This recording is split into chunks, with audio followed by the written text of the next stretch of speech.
Carla. Bueno, una vez más con ustedes, compartiendo lo que les decía ayer, parte de lo que fue nuestro proceso de evaluación curricular, que tuvo dos grandes componentes. Un primer componente referido al aspecto teórico epistemológico, a la construcción de los objetos de estudio, que fue sobre lo que conversé ayer, ¿verdad? Y el otro componente fuerte, vamos a decir así, duro en la que nosotros asumimos en el proceso de evaluación del currículo, fue el estudio de los mercados laborales. En esta ponencia voy a tratar de sintetizar el proceso que nosotros seguimos en cuanto a este segundo componente, que tuvo que ver con la exploración de esos mercados laborales, la metodología que se siguió para sistematizar el proceso de buscar información que nos permitiera pues esclarecer el perfil profesional por competencia. Entonces vamos a seguir este esquema en la presentación. Primero pues algunos aspectos conceptuales, luego voy a estarles hablando acerca de la experiencia de propiamente de la evaluación y del diseño curricular nuevo que nosotros tenemos ya implantado en la escuela desde hace 2 semestres, la metodología que sistematizó el proceso, los resultados que se concentran o que se integran en un perfil profesional, la malla curricular y pues algunas acciones que apuntan, porque si uno, o sea, cuando uno está planificando el currículo, pues está planificando el futuro, ¿verdad? Y en esa visión de planificar el futuro, pues plantea y se hace preguntas en relación con el cuál es el tipo de profesional que nosotros queremos y necesitamos formar en virtud no solamente de las tendencias teóricas que se están marcando en la profesión, sino de las necesidades sociales que se plantean. Porque un currículo es también un proyecto histórico pedagógico que tiene sentido en un contexto específico, en un contexto sociohistórico en particular. Por eso es que cada cierto tiempo hay que ir pues actualizando y revisando el diseño curricular para que no haya esa suerte de discronía histórica curricular en las universidades y pues en las instituciones educativas en general. Bueno, en cuanto a algunos aspectos conceptuales tenemos que tienen que ver con los estudios de mercado. Nosotros en la literatura que revisamos encontramos que se realizan estudios de mercado primero para caracterizar los espacios de inserción laboral de los profesionales y caracterizar los espacios donde se van a insertar los profesionales. Tiene que ver también con la caracterización de pues, algunos elementos que tienen que ver con los requisitos exigidos por los empleadores, por los perfiles requeridos, por los sueldos percibidos y por las condiciones laborales, entre otras, ¿no? Cuando uno hace un estudio de mercado, busca precisamente esclarecer todos estos elementos, más otros que pueden surgir, que pueden, por supuesto, ayudar a definir un currículo mucho más pertinente. También los estudios de mercado laboral identifican áreas y también ámbitos de competencias actuales y emergentes, ¿verdad?, en las profesiones. Y constituyen, pues una fuente valiosa para la evaluación y diseño del currículo, sobre todo por competencias. Ahí voy a hacer un comentario que la profesora Lina también había hecho en relación con el hecho de que pues algunos docentes, algunos educadores, pensadores de la educación critican fuertemente a veces el enfoque por competencias, y cuando uno habla de los estudios de mercado también tienden a criticarnos porque no nos ven como muy genuflexos ante las leyes y la lógica neoliberal, que solamente vamos a formar para que las personas se inserten en una actividad productiva. Pues el enfoque por competencia, según se maneja en mi universidad, va mucho más allá de eso. Nosotros hacemos el estudio de mercado porque pues asumimos que el mercado es un referente fundamental que nos indica los perfiles que tenemos que trabajar. Pero el enfoque por competencias que nosotros manejamos como concepción, pues alude a el fortalecimiento aún más de la formación integral del profesional. Porque no solamente se mira las necesidades del contexto social, entendiendo por contexto social solamente el mercado laboral, el sector productivo, sino también lo que necesitan, lo que requieren las comunidades sociales, las comunidades y los grupos sociales organizados, ¿no? También cuando hablamos de que tenemos que considerar los mercados laborales es porque precisamente los estudios de mercado hacen que el currículo sea más pertinente, ¿no? O sea, es un elemento crítico. Tunerman, que fue citado por Lina, yo tomo esta cita de un trabajo del profesor Tunerman, quien es asesor de la UNESCO para temas de educación superior del año 2000, donde él dice que la pertinencia tiene que ver con la responsabilidad de la educación superior con los sectores de la sociedad, es decir, no solamente el mundo del trabajo, sino también las comunidades y los grupos sociales organizados. Tancredi más recientemente plantea que la pertinencia es un factor crítico de magnitud en lo que respecta a la concepción e implantación de programas de formación profesional. Y concluimos, o sea, sintéticamente decimos que cuando un currículo es pertinente es porque da respuesta sustantiva, estratégica y contundente a las necesidades que plantea el contexto. Es decir, la pertinencia se ve o se mide a través del qué correspondencia puede haber pues, entre los programas de formación y las necesidades del contexto social. La Comisión de Currículo de Venezuela plantea que la pertinencia también, que para llegar a la pertinencia tenemos que considerar el estudio del contexto, las necesidades de las comunidades, los requerimientos del sector laboral y también un componente bien importante y crítico que tiene que ver con las necesidades de la formación integral de las personas.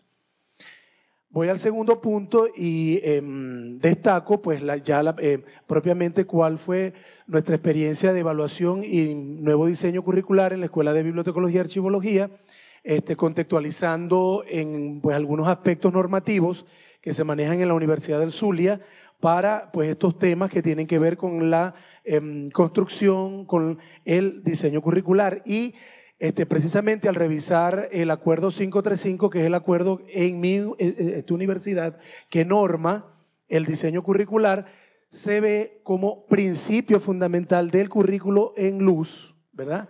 LUZ es la Universidad del Zulia, o sea, de las siglas de mi universidad, se maneja la pertinencia como un principio orientador del currículo y de la formación, del planteamiento de los diseños curriculares.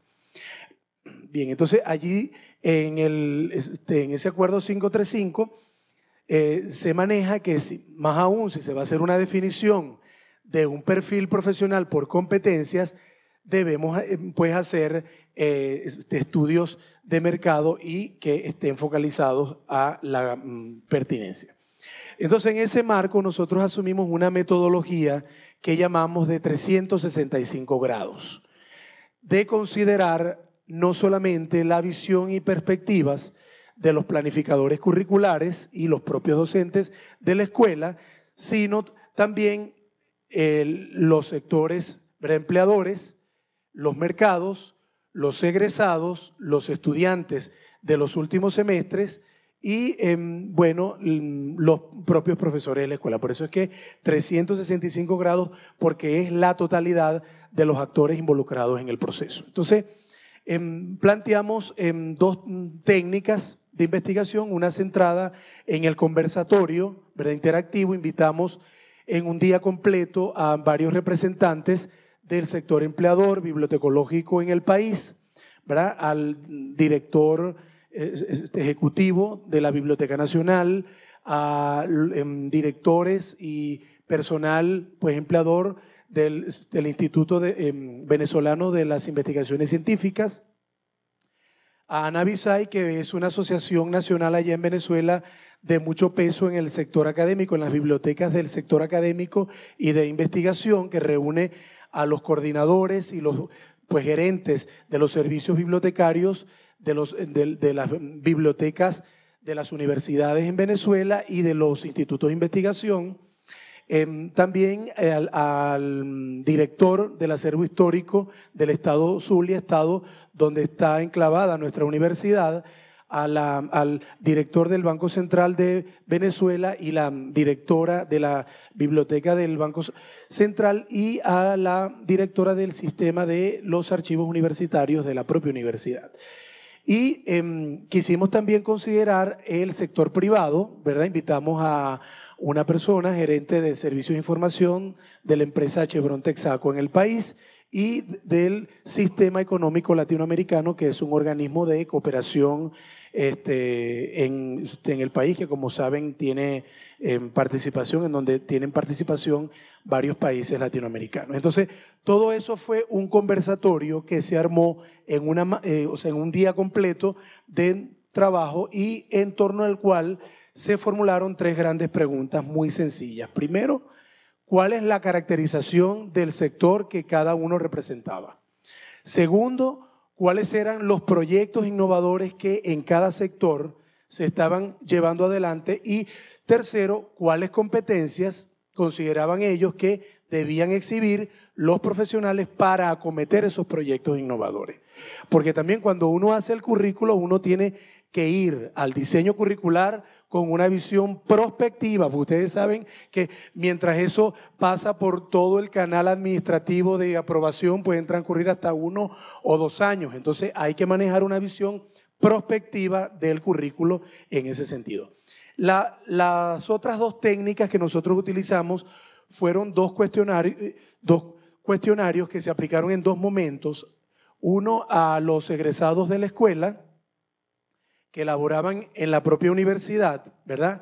Y otro cuestionario dirigido a los líderes de los servicios de información de varias bibliotecas en el país. Al triangular esa información de los empleadores, de los egresados y los líderes de los servicios bibliotecarios, pues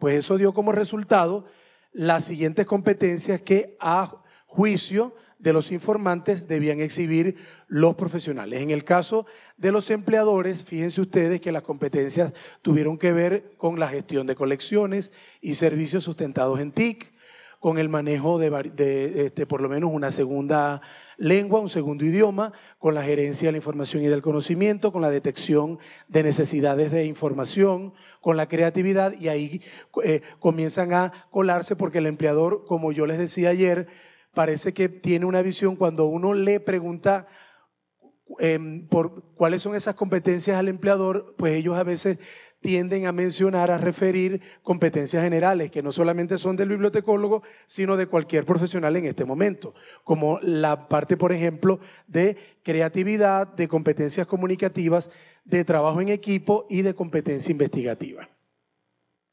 En cuanto a los resultados de los cuestionarios que les pasamos a los líderes de los servicios bibliotecarios de información del país, pudimos obtener como resultado pues que ellos decían que el bibliotecólogo de hoy y del futuro, ¿verdad? Inmediato, que es ya, debe tener competencias para saber gerenciar información y conocimientos, para saber gerenciar servicios bibliotecarios, para saber hacer buenos análisis de información con alto valor agregado, conocimiento sobre derecho y propiedad intelectual, dijeron ellos. Y finalmente los egresados de la escuela hablaron de la necesidad de potenciar en la formación competencias que tenían que ver con la gerencia y básicamente con promoción y mercadeo, con marketing, planificación y formulación de políticas, ¿verdad? Análisis también de la información impresa y digital y difusión y conservación del patrimonio documental. Al colocar, claro, esto yo les estoy hablando en esta ponencia de la visión de los empleadores y de los egresados. El proceso de consulta de 365 grados involucró a otros actores, como a los propios profesores de la escuela, a los expertos de currículo, y pues en ese sentido, ¿no? Esto es solamente a los empleadores y a los egresados de la escuela para fines de lo que se pedía en la ponencia, que pues era buscar la relación pues entre los mercados laborales y la pertinencia social de la formación. De esa triangulación, más lo que opinaron los profesores de la escuela y También hicimos una revisión de varias propuestas de competencias formuladas en el Euroreferencial, en el Libro Blanco, en el grupo de bibliotecología, de profesores de bibliotecología y ciencia de la información de los países del Mercosur. También hicimos esa tarea de buscar los organismos que ya habían planteado competencias y decidimos que el perfil del profesional nuestro en la Escuela de Bibliotecología debía estar integrado por 13 competencias. 8 genéricas que ya las mencionaba ayer, ¿verdad? Investigación, pensamiento crítico, responsabilidad social y participación ciudadana, comunicación, manejo de la tecnología, ética, ecología y ambiente, etcétera. 2 básicas que también las mencioné ayer.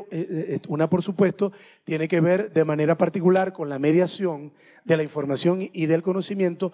Hay algo que quisiera aclarar. La concepción de la clasificación de competencias en mi universidad sigue esta estructura. Son competencias generales, que son las que deben exhibir todos los profesionales egresados de la universidad, las competencias básicas que pudieran compartirse con profesionales de la misma facultad, es decir, pensar en cuáles competencias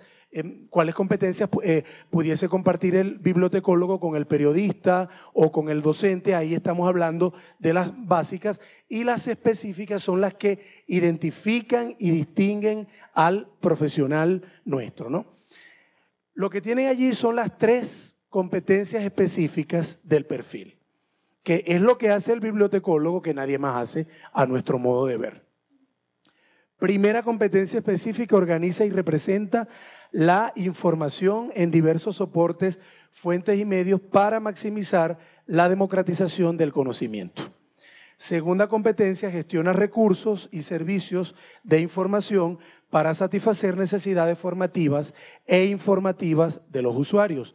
Y tercera competencia específica: desarrolla procesos de conservación y difusión del patrimonio documental, pues orientados hacia el afianzamiento de los valores de identidad nacional, ¿no?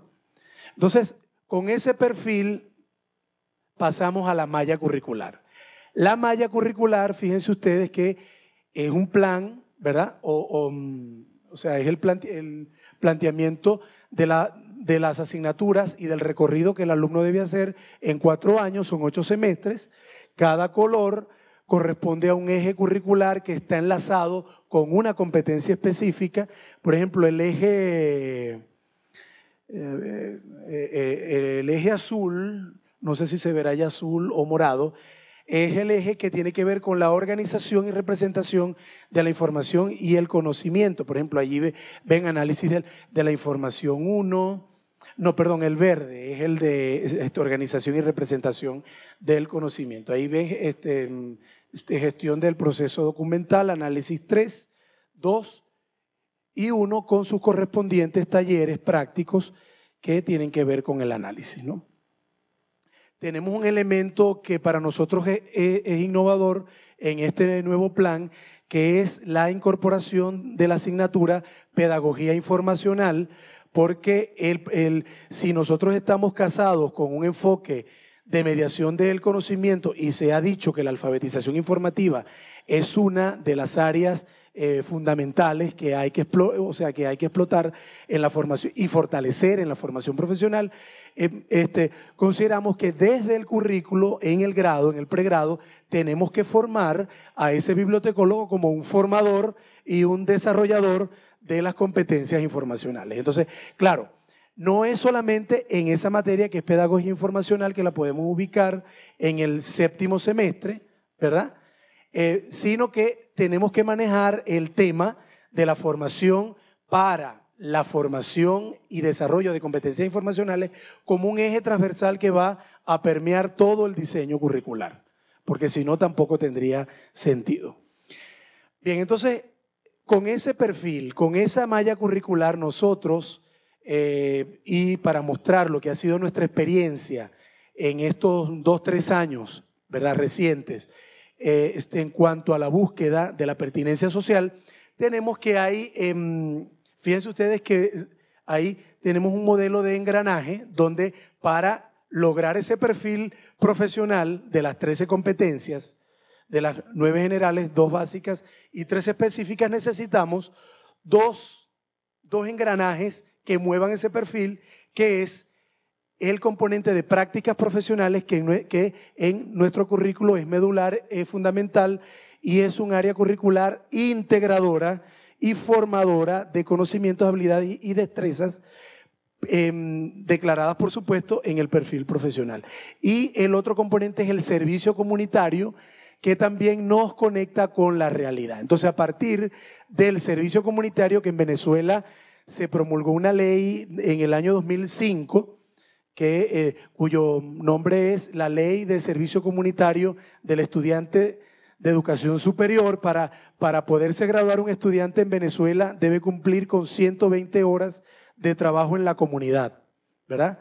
Entonces debe integrar los conocimientos adquiridos y por la vía de transferencia de conocimiento y bajo la modalidad del aprendizaje-servicio, ¿verdad?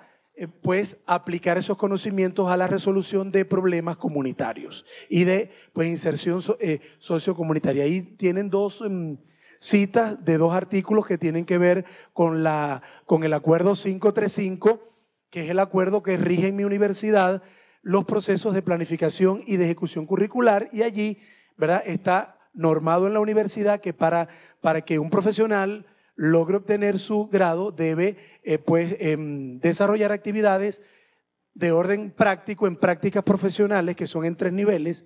Práctica 1, que se ve en el primer semestre; práctica 2, que se ve en varios semestres disgregados, ¿verdad?, entre el cuarto y sexto más o menos; y la práctica 3, que es ya en el último semestre, donde el alumno presenta un proyecto de transformación, de intervención, que puede ser en una empresa o en cualquier tipo de organización.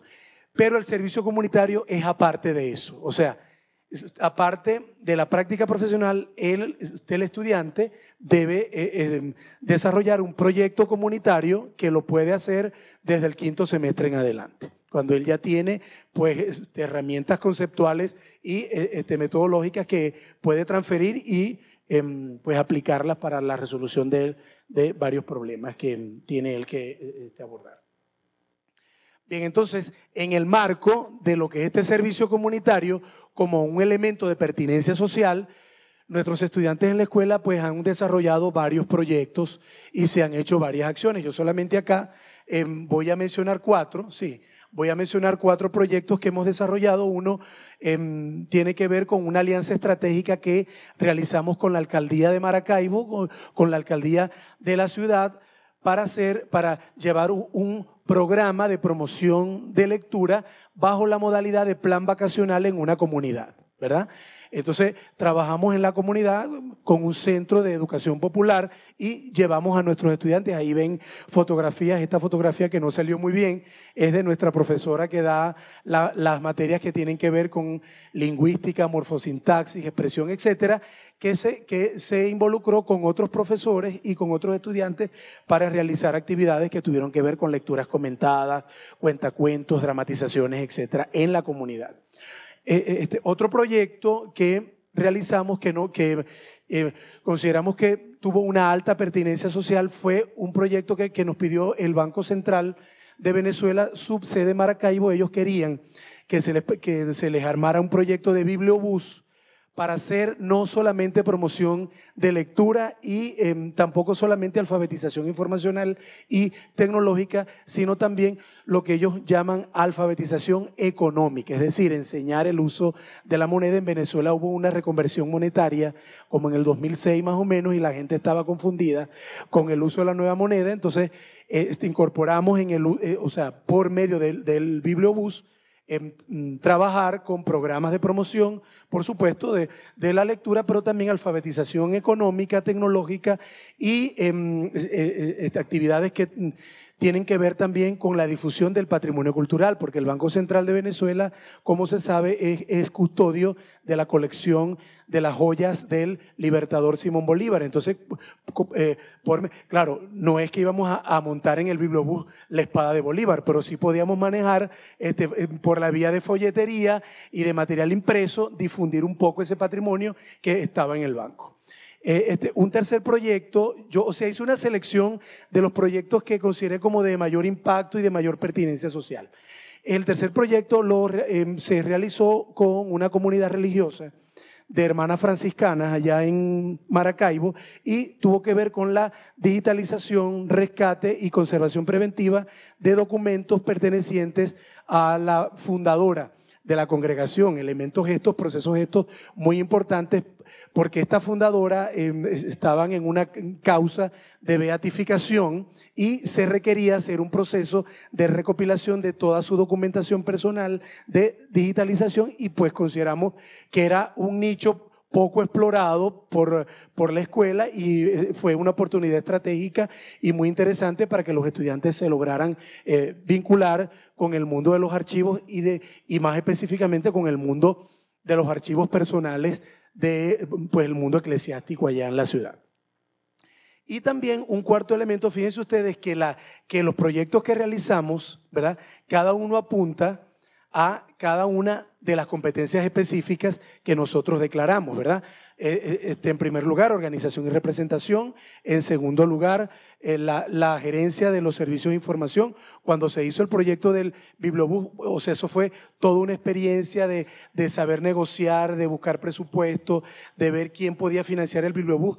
Debo comentar que el proyecto de bibliobús ya fue aprobado y se va a implantar este año en el banco. Van a contratar a la muchacha, a la estudiante que yo tutorié el proyecto. Yo fui el tutor de la muchacha y ya la van a contratar y va a ganar, creo que más que yo, ella, ¿no? Porque va a trabajar en el Banco Central. Y finalmente, el proyecto que tiene que ver con la parte de patrimonio documental, que es el diseño de dispositivos de conservación preventiva, de colecciones bibliográficas y de colecciones audiovisuales del Centro de Arte de Maracaibo, Lía Bermúdez. Fíjense ustedes que es poner a circular ese conocimiento que no se queda en el aula, sino que va a la comunidad a resolver problemas, que va al encuentro de la gente y ver cómo la bibliotecología, la ciencia y la información y los bibliotecólogos, su práctica profesional pueden transversalizarse, y yo sigo con el tema de lo transversal, hacia las comunidades, hacia las personas, y ahí pues esto ha permitido, ha fortalecido la formación sociohumanística de nuestro profesional de la información, que no está solamente concentrado en la tecnología o en la catalogación, que son elementos importantes, sino que se fomenta un espíritu mucho más volcado a lo social y a lo comunitario. Muchísimas gracias.